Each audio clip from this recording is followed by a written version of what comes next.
Well, we have what I think is some good news, which is that crime statistics have decreased. Going to find out why right now by talking to Dr. Terry Goldsworthy, who's the Associate Professor of Criminal Justice and Criminology at Bond University. Afternoon to you, Terry. Yeah, good afternoon. So, Terry, it sounds like a positive headline. Am I right in thinking this? Is it cause for celebration? Yeah, look, I think it is. I mean, any time you've got a decline in the homicide rate, I think that's always a good news story. If we look at over the long term, over 30 years we've been collecting this data since 1989, we've seen a decrease of about 55% in the rate of homicide in Australia. So that's a really significant drop over that longer time period. Yeah, it is, absolutely. And now, so homicide rates, I gather they had been sort of ticking upwards a couple of years ago. So what happened in the good year?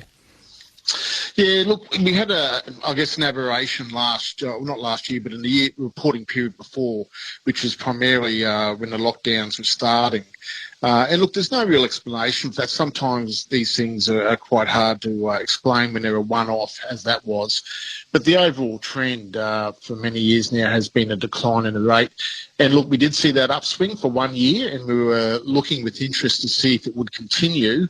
And of course, it hasn't. So that's good. We're back onto the long-term trend, which is down, which is where we want to go. So, the things that affect the homicide rate are things like socioeconomic impacts, drug markets, the type of drugs people are using at that point in time. All of those things can impact, the usage of firearms, the ability to access firearms, etc., have an impact on the homicide rate. Okay, and how do our rates in Australia, our crime rates, compare with other countries, Terry? Yeah, look, we're really good, actually. The United Nations does a global study on homicide. Their report, the latest one they had was 2019, and it showed that the average homicide rate in the world was about 6.1%, 6.1 per 100,000 people. If you look at places like the Americas, I mean, their rates are extraordinarily high. It's up around 17 per 100,000 people. So, we're under 1. So we're travelling very well compared to the rest of the world. Even if you look at, similar democracies like the US, they're 7.8 per 100,000, and the UK was about 1.2 per 100,000. So, in terms of Western democracies, we're certainly comparable, if not far better off. Terry, do you think that there might be some crimes that aren't being reported? Yeah, look, if you're talking about homicides, that would be highly unusual. Not many of them actually go undetected, although you do have some that are mistaken as suicides or accidents. But in terms of general crime, I guess the homicide rate is reflective of a decline in general crime that, criminologists have been noting over the last 20 years or so. There's been a broad decline in property crime and also personal crimes.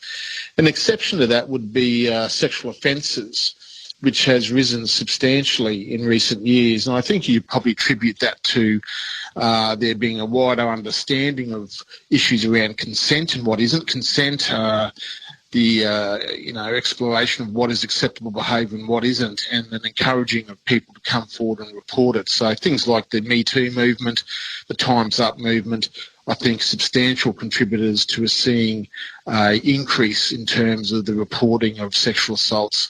If you're looking at things like physical assaults, robberies, etc., they're all down. So the sexual assault upswing is against the trend, but then I think that's a quite unusual case in terms of the social context that is around that.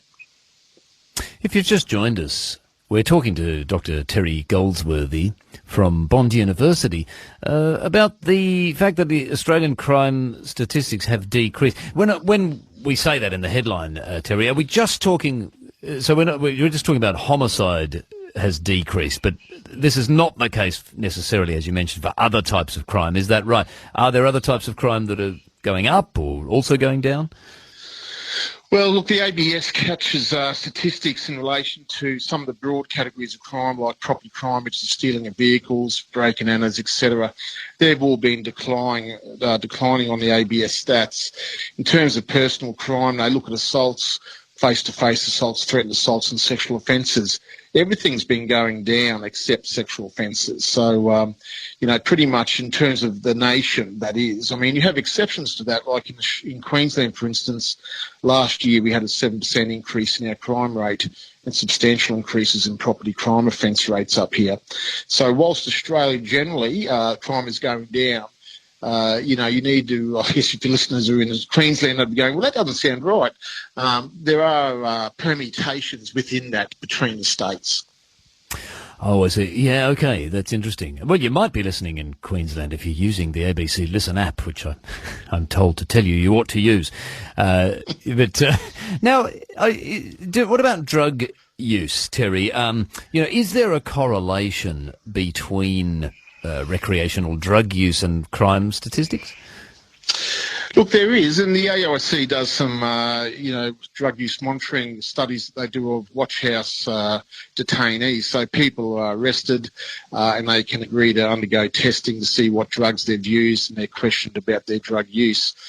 And look, I don't have the figures in front of me, but it is reasonably substantial in terms of those people who are arrested for property offences of violence.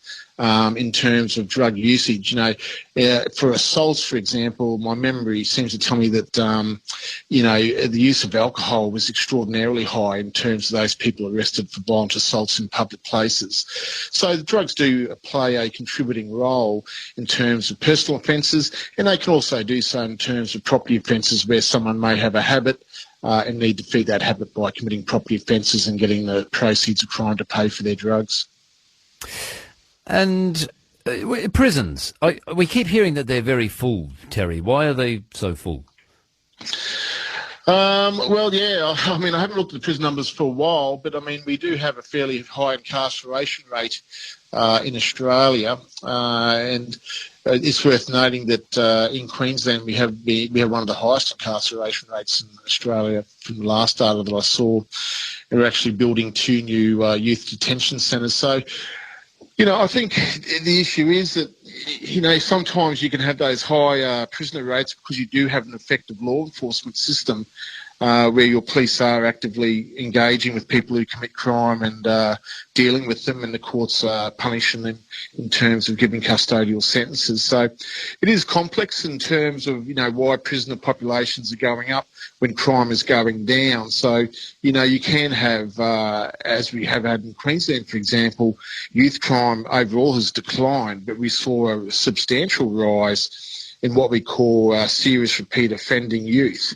Go from about 10% of the population of youth offenders to about 17%. And that 17% of serious repeat youth offenders commits 50% of youth crime. So, you can kind of go, well, crime's going down, but why are prison numbers going up? There are, as I said, there's permutations within that data that can explain, I guess, why those apparently out of kilter things are occurring. Oh, so it's in the details sometimes that this yeah, you really need to drill down into, a number of causal factors to look at, why is this happening? Why are these numbers going up? Why is crime going down? Is it going down everywhere? If it's not going down, for instance, in Queensland, what's driving it to rise in Queensland? Things like that, looking at what differences there are in the context of where the crime's happening.